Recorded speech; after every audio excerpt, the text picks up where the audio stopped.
নমস্কার বন্ধুরা, welcome back to my channel. শুরু করছি একটি ভিডিও। আজকের ভিডিওর অবশ্য করেই আমার কন্টেন্ট হচ্ছে ম্যান্ডি। তো যে সিরিয়ালটা চলছিল আর কি, তো আজকে সেই সিরিয়ালটা নিয়ে নয়, আজকে ম্যান্ডিকে নিয়ে কিছু কথা বলবো।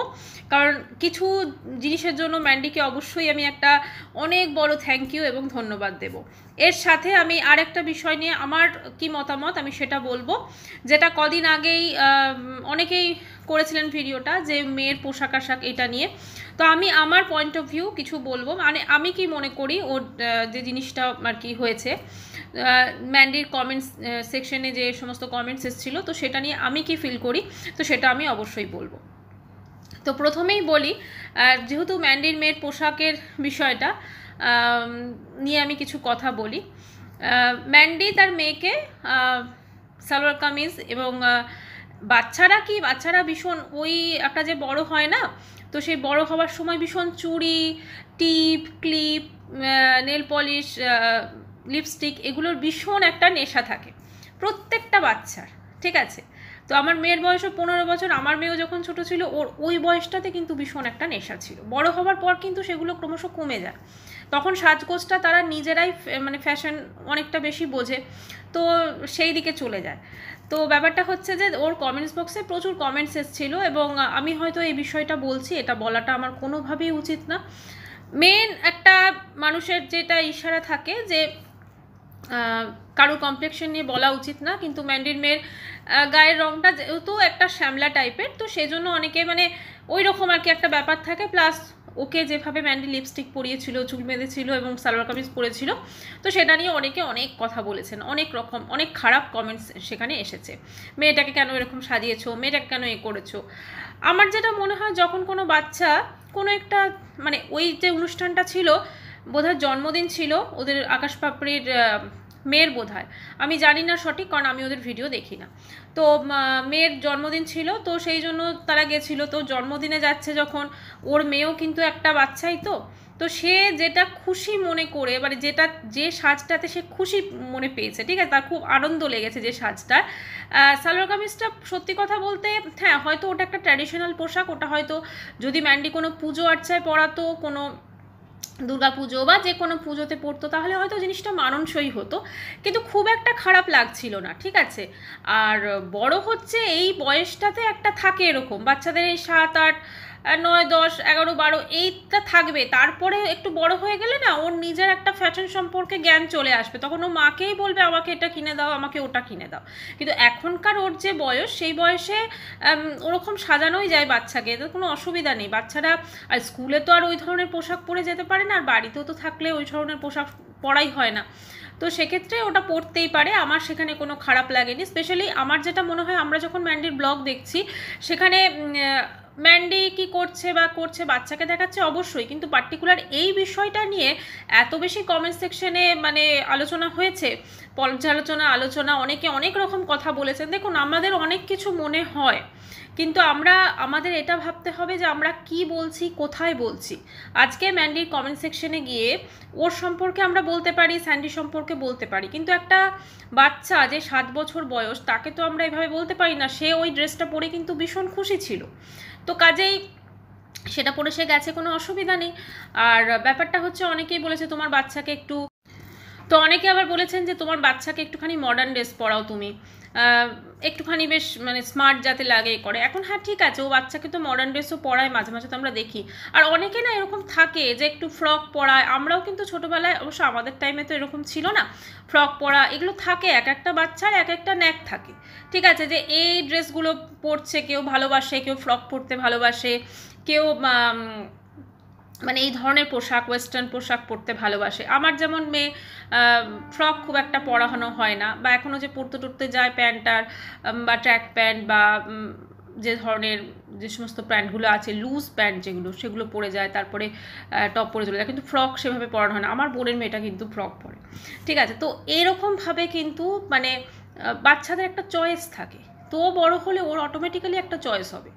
কাজে এখনও যে পোশাকে স্বচ্ছন্দ বোধ করছে, স্বচ্ছন্দ থেকে বড় কথা আনন্দ, মানে একটা বোধ করছে, তাই না? ওর যেটা ভালো লাগছে, আমার মনে হয় না তাতে কোনো অসুবিধা আছে। আর বাচ্চাদের দেখুন, আমরা যতই বলি বাচ্চাদের লিপস্টিক লাগানো উচিত নয়, না আমরা প্রত্যেকেই নিজেদের বাচ্চাদের একটুখানি বার্থডে পার্টি হোক বা যে কোনো হোক লিপস্টিক আমরা লাগাই। সেটাতে আমার মনে হয় না খুব একটা অসুবিধা নেই। তবে হ্যাঁ, লিপস্টিক লাগানোর আগে বাচ্চাদের ঠোঁট তো একটু যদি ভেজলিন বা একটু লিপ বাম লাগিয়ে নেওয়া যায় তাহলে অনেক বেটার হয়। এখন সেটা ম্যান্ডি যেরকম বুঝেছে, আমরা তো স্ক্রিনের এপার থেকে দেখেছি, ম্যান্ডিরা তো ওই পারে ছিল, মানে ওখানে ফিল করেছে, তো নিশ্চয়ই সেটা কিছু ভালো বুঝেছে। তাই আর আমি একটা কথা বলতে চাই যে বাচ্চার গায়ের রং কালো কি ফর্সা সেটা কোনো ম্যাটার করে না, সমস্ত বাচ্চা এক, সবাই ভগবানের দুধ বলা যেতে পারে। আমি বলবো যে বাচ্চাকে বাচ্চার মতো করে দেখাটা অনেক বেশি জরুরি।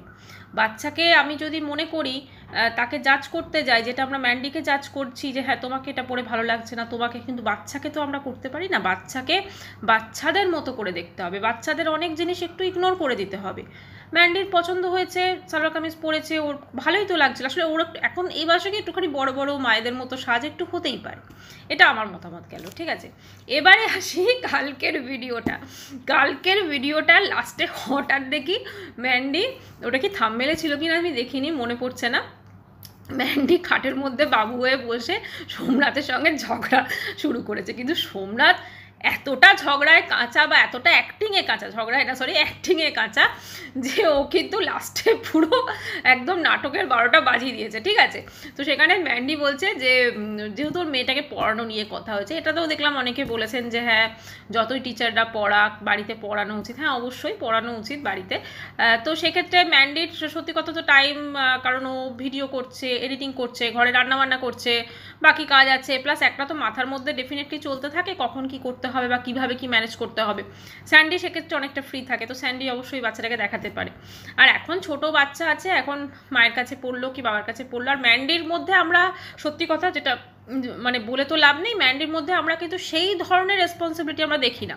স্যান্ডির মধ্যে কিন্তু একটা আছে যে চলো বাচ্চাটাকে পড়াতে হবে বা এই করতে হবে, কিন্তু ম্যান্ডির মধ্যে সেটা নেই, এক একটা মানুষের মধ্যে থাকে না। ঠিক আছে, কারণ ম্যান্ডি মনে করে স্যান্ডি সমস্তটা করে নেবে।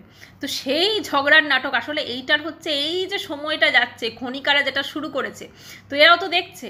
এবং আমি ধন্যবাদটা এই কারণে ম্যান্ডিকে দেবো যে এই যে জিনিসটা ও করেছে আজকের ভিডিওতে, যদিও সেটা নাটক পরিষ্কার বোঝা গেছে, ও বলেও দিয়েছে ইনডাইরেক্টলি, এইটা ভীষণ জরুরি। কারণ আমরা যারা কন্ট্রোভার্সি ক্রিয়েটাররা আছি, আমরা তো ওদের নিয়ে সমালোচনা করছি, প্রতিদিন ভিডিও করছি, বা ওরাও প্রতিদিন ভিডিও করছে, কিন্তু যারা ওদের সমকক্ষ ব্লগার আছে তারা যদি এটা প্রোটেস্ট করে, এবং ঠিক এইভাবেই যদি প্রোটেস্ট করে যে তোমরা ঝগড়া করছো আমরাও তাহলে প্রত্যেকে, মানে এরকমভাবে যদি করে, এটা ভীষণ জরুরি। আজকে খনিকার ভিডিও দেখলাম, সেখানে খনিকা মনে হচ্ছে নাটকটা শেষ হবে। ঠিক আছে, বলছে ওকে নাকি ওর হাজব্যান্ড বলেছে যে তুমি তোমার মতো থাকো, তোমার মতো কাজ করো, মনে হচ্ছে ওদের নাটকটা শেষ হবে।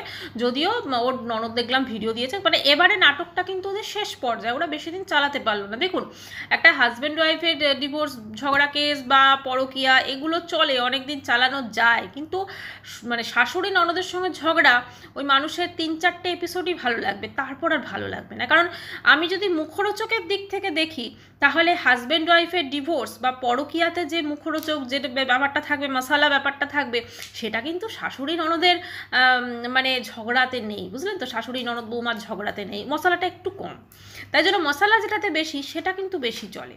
ঠিক আছে, তো সেই জন্য মশলাটা তো নেই। আর খনিকা তো মানে কি বলবো, নিজেকে ভালো রাখতে হবে না, নিজেকে দেবী দশভুজা আরও না জানি কোন কোন কী মনে করে, তো নিজেকে যেমন ধরুন এই জিনিসটা মানে বোঝাতে হবে ওকে যে আমি দেবী, তাই ও তো পারবে না পরকীয়া করতে, বা ও এটাও পারবে না যে ওর হাজব্যান্ডের সঙ্গে ডিভোর্সের নাটক করতে বা যা কিছু করতে, ও এটা পারবে না। কারণ ওটা করলে কিন্তু তখন ওকে মানুষ জাজ করতে শুরু করবে, ওকে মানুষ এটা বোঝাতে শুরু করবে যে না তুমি খারাপ, তুমি এই, সেজন্য ও পারবে না। ওকে কিন্তু নিজে ভালো থাকতে হবে। টোটাল যদি আমরা ঘটনাটা দেখি যেটা ঘটেছে, এখানে কিন্তু খারাপ ও কাদেরকে করেছে, শাশুড়ি এবং ননদকে খারাপ করেছে, নিজে কিন্তু ভাই আমি পরিষ্কার সাফ সুতরা, কাজেই ও সেটা করতে পারবে না। কিন্তু এই যারা ম্যান্ডি আরও যারা সমকক্ষ ব্লগার আছে, তারা যদি এটার প্রোটেস্ট তাদের মতো করে করেন, তাহলে কিন্তু আজকে এই জিনিসটা, এই ধরনের নাটক করার কেউ সাহস পাবে না।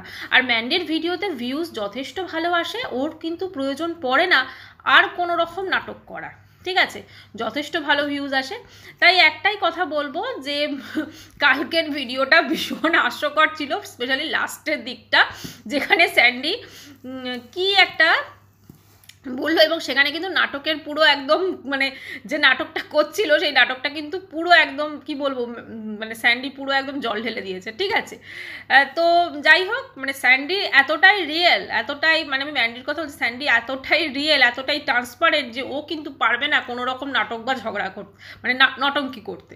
ম্যান্ডি হয়তো করলেও করতে পারে, কিন্তু স্যান্ডি করতে পারবে না। তাই জন্য কালকের বিষয়টা ভীষণ হাস্যকর ছিল,